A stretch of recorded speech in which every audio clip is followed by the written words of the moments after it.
আর কয়েকদিন পরেই রাজ্যে মাধ্যমিক পরীক্ষা শুরু হয়ে যাবে, কিন্তু এখনো বেশিরভাগ স্টুডেন্টই জানে না যে মাধ্যমিকে 13-এ পাস নাকি 15-এ পাস। কেউ বলে লেখায় 13 পেলে পাস হয়ে যাবে, আবার কেউ কেউ ভাবে যে লেখায় 15 নাম্বার পেলেই পাস করে যাবে। আবার অনেক স্টুডেন্ট আছে যারা টোটাল কত নাম্বার পেলে পাস করবে সেটাও জানে না। আজকে আমি এই সব ব্যাপারগুলোই ক্লিয়ার করে বলে দেবো। তোমরা প্রত্যেকেই জানো যে মাধ্যমিকে 7টা বিষয়ের ওপর পরীক্ষা হয়। প্রতিটা বিষয়ে 100 নাম্বারের পরীক্ষা হয়। তার মধ্যে 90 নাম্বার হয় লেখা পরীক্ষা, আর 10 নাম্বার থাকে প্রজেক্ট। পর্ষদের নিয়ম অনুযায়ী এই 100 নাম্বারের মধ্যে প্রতিটা বিষয়ে একটা স্টুডেন্টকে 25 নাম্বার তুলতেই হবে। তাহলে এই 25 নাম্বারের মধ্যে 10 নাম্বারের যে প্রজেক্টের নাম্বার থাকে সেই 10 নাম্বার ধরো সবাই পেয়ে যাবে, কারণ এটা স্কুলের হাতে থাকে। সমস্ত স্কুল প্রতিটা স্টুডেন্টকেই প্রজেক্টের 10 নাম্বার করে দিয়ে দেয়। তাহলে এখনো বাকি থাকছে কত? 15 নাম্বার। এই 15 নাম্বারটা তোমাদেরকে তুলতে হবে কি, যে 90 নাম্বারের লেখা পরীক্ষা থাকে প্রতিটা সাবজেক্টের, সেখানে তোমাদেরকে 90 এর মধ্যে 15 নাম্বার পেতেই হবে, তবেই তোমরা পাস করবে। তাহলে তোমাদের টার্গেট কি থাকবে?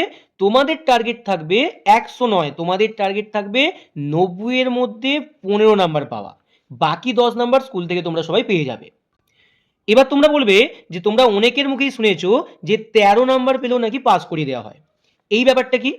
এই ব্যাপারটা হচ্ছে, তুমি যদি কোনো সাবজেক্টে 90 নাম্বারের মধ্যে 13 পাও, সেখানে কিন্তু অফিসিয়াল ভাবে কোথাও বলা নেই যে তোমায় পাস করিয়ে দেওয়া হবে। কিন্তু শিক্ষকরা এই 13 নাম্বার যদি কেউ পেয়ে থাকে বা 12 নাম্বার যদি কেউ পেয়ে থাকে, সেখান থেকে 2-3 নাম্বার বাড়িয়ে 15 করে দিয়ে সেই স্টুডেন্টদেরকে পাস করিয়ে দেয়। এরপর বেশিরভাগ স্টুডেন্টরাই প্রশ্ন করে যে স্যার, একটা বিষয়ে তো 15 আর 10 প্রজেক্ট নিয়ে টোটাল 25 নাম্বারে পাস, সমস্ত বিষয়ে টোটাল কত পেতে হবে? তার জন্য সহজ উত্তর, যে তোমাদের 7টা বিষয় আছে, সেখানে প্রতিটা বিষয়ে 25 করে তুলতে হবে। তার মানে 7টা বিষয়ে 25-এর টোটাল করলে কত হবে না 175। এই 175 নাম্বারটা তোমাদেরকে পেতে হবে।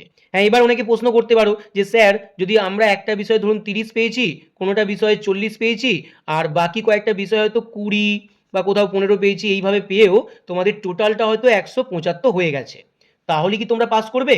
না, কোনোদিন তোমরা পাস করতে পারবে না। তার কারণ কি, আমি আগেই বলেছি, তোমায় প্রতিটা বিষয়ে তোমাদেরকে কত তুলতে হবে? 25 করে তুলতে হবে। কিন্তু এখানে তুমি একটা বিষয়ে 20 পেয়ে যাচ্ছ, তাহলে কি হবে? তখন তোমরা পাস করতে পারবে না।